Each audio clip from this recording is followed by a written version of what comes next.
thanks everyone for coming. So Pat, got number 10 Windsor this week. Maybe you should talk about the matchup heading to Saturday. Windsor is performing very well right now. They've got some significant players on offense. Breskison, number 19, is one of the top receivers. I think their whole receiving corps is actually pretty good. Their offensive line is certainly adequate for what they ask of them. And they secured, a high-profile running back, I think a Windsor area kid who played his high school in the U.S. in the state of Florida and was quite renowned for his, prowess there. So he's a good scat-back type guy, good cutback runner. But I think the most significant improvement in Windsor's offense is the play of their quarterback, Austin Kennedy. He is a prototypical old-style Canadian quarterback.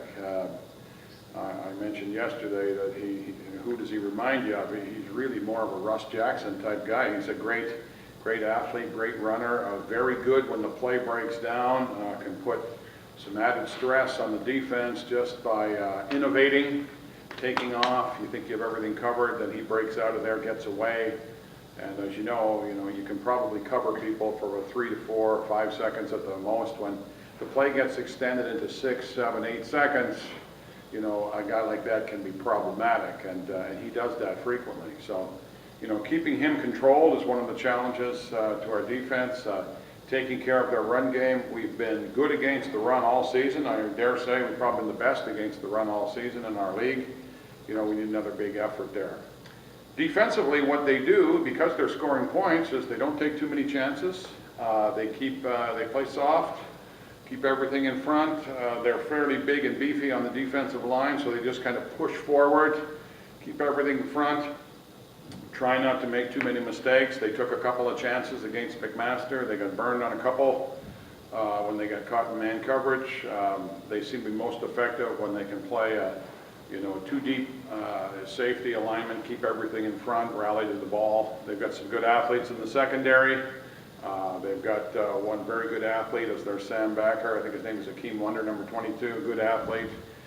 They've got good ball hawking type DBs, guys that don't drop the ball when they get a chance to pick it off. I think they've had, a good number of turnovers this far.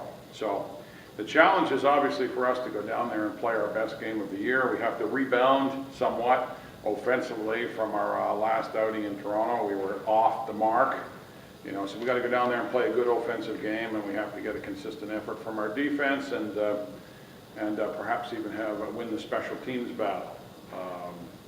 So other than that, All right, playoff ramifications, Coach? This is a big game. No, this is a big game.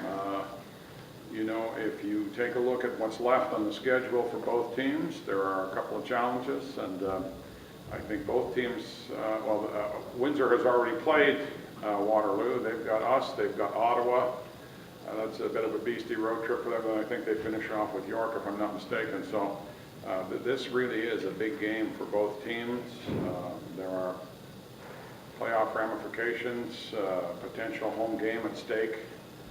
Who knows, keeping yourself in the hunt to get one of the byes is still not an impossibility with the way the schedule is aligned down the stretch here. So, who knows? Toronto, very good on defense. Let's see, they can play somebody tough, as we know. So there's some interesting weekends to be seen yet in our league, and the surefire way to stay in the hunt is to keep winning.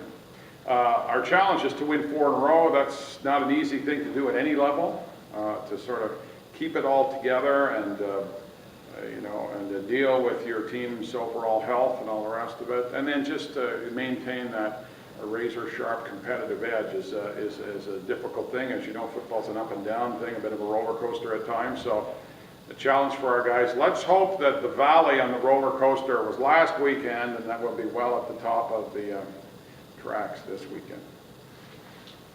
When you watch, it looked like Billy was underthrowing some of those short balls like he was in week 1 and 2. Is it something technically you saw, or is it? Well, I just think that we were a little bit off. I thought that Billy threw some very good balls in the game. A couple of those were dropped. So, I mean, you saw that, our time of possession. We executed 52 or 53 plays, Toronto had 72 plays. I thought there were a couple of explosion things that happened in the game. I thought when they recovered their own punt, even in spite of one of their own teammates standing beside the recovered ball, they maintained possession of the ball. That means they get a whole other series down there. Fortunately, our defense held them off the scoreboard, but it was a long time to be standing on the sideline. It was wet, cold. We didn't deal with that kind of adversity particularly well.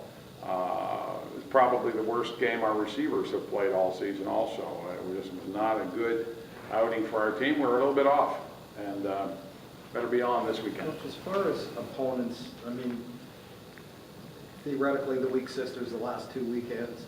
Yet, does that even matter as much as the week of practice leading up to a big game like this? In our case, just you have to sort of put it in our own personal context, and that our team is coming together. We're getting a little bit better each week. Our defense continues to rally. There's a new set of challenges to deal with in any given week. This is kind of like the sort of the dog days of the season, week 5, 6, and 7. Inevitably, if you've got any personnel issues, injuries, wear and tear type things, they're going to happen now. And your team has to be able to go to the bench in some cases, has to lean on some people in new roles, to get through the game. So, if all things were equal, I would say your analogy might be good. But in our case, it's each week is the season is a book, it's a story, and each week is a chapter. And in this particular chapter, we've got a new set of variables to deal with. Number one, we have to rebound from our offensive effort last week. Okay, that's a challenge to our team. Number two, can the defense, maintain its high level of play? Sooner or later, we come in here and the defense has a sort of a less than expected effort. Is that going to happen one of these weekends? It could. And then special teams, we've kind of won the special teams battle throughout the season. We've had a couple of kicks returned. We've done a pretty good job covering. The one area, probably consistency and field goal operation. So we could be better there. Obviously, although our field goal ops were good, I think we were perfect last week. Good thing. So I would say each week we have to concentrate on more consistency, tighter, a tighter operation, just better overall team play. And then this week you have to do it on the road. And this is our third week away, third week on the road. What kind of effect does that have on your team? Okay, mature teams can win games on the road. They seem to be able to deal with the variables. Teams that are immature, developing, guys who go on the road and they're a little bit out of sorts, it's because they're distracted, okay? And they're distracted because they're out of their comfort zone, that kind of thing. So we all know that the statistics, stand behind the home team in the majority of cases. So, but you got to be able to deal with that, okay? And at this point in the season, when you add them all up, there's a lot of things to deal with. So in spite of it all, you got to go down and play, your best game of the season. How about the trip travel-wise, especially you add in the Saturday night game, going to Windsor, how much of a challenge is just the travel portion? There are some challenges around travel, but the following week Windsor has to go to Ottawa. They're no less challenged. I think the teams from Eastern Ontario, when they have to go to the furthest extremity in the west, they got to deal with that. That's kind of built in. Windsor does not particularly enjoy coming to Queens either, or going to Ottawa. I think the teams that are on the other side of Toronto sort of. It's like you cross the abyss when you get to, Kingston Road there at the eastern edge of Toronto. So, there's travel at this level of competitive sport where guys aren't accustomed to it.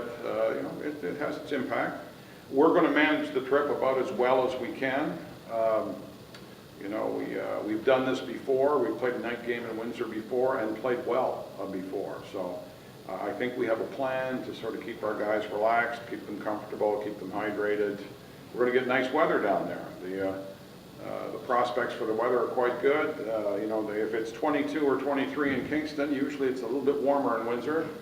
And then, you know, the weather will tail off in the evening. The low is supposed to be an 8, so we'll probably play the game somewhere in the mid-teens, which is great for this time of year. You know, it'll be a cool, crisp, but a nice night, and I think the conditions will be ideal to play. Playing on artificial turf under the lights is not something that we're not accustomed to. We practice under those conditions now, and you know, I would say we'll be about as ready as we can be. Well, first, Johnny Miniacci. Johnny has been, he started as a freshman on the Vanier Cup team in 2009 and has never looked back. He's been a starter, I think, every game of his career here at Queens. He's been a real rock in there at the nose. As you know, on a 40 front or even on a 30 front, the nose usually attracts a little bit of attention. He's got a double team to contend with often. And Johnny's got terrific lateral movement, has really improved his pass rush. He's got himself in super physical condition right now, and he's playing at a very high level. I think he learned a great deal from Coach Vespasiani, and I think that Coach Blue has given him you know, another chapter in terms of you know, improving his defensive line play. So he's part of that great you know, 3-time Metro Bowl championship team at St. Mike's. We have several of those grads on our team right now, and he's been a, you know, a great contributor here. John Aprile, we've kind of all seen Giovanni's career progress. He has, from the moment he arrived, he always had great potential as an athlete. I think it's probably taken some time for him to arrive as a football player. Now he has certainly outstanding prowess as a special teams player. You've seen him return kicks. You've seen him block a kick last week. He's one of those guys who can, one of those players who can basically turn a game around. Okay, as a receiver, I believe he's feared. I think when John gets in the groove, you know, he can take over a ball game at his position. He's effective carrying the ball. He's effective catching the ball. He can be a devastating blocker at times. We haven't asked him to throw the ball, but I'll bet he wouldn't be bad at that either. So John's had a great year so far, and we're looking down the stretch here for him to be a big contributor on the offense. Thank you, Pat.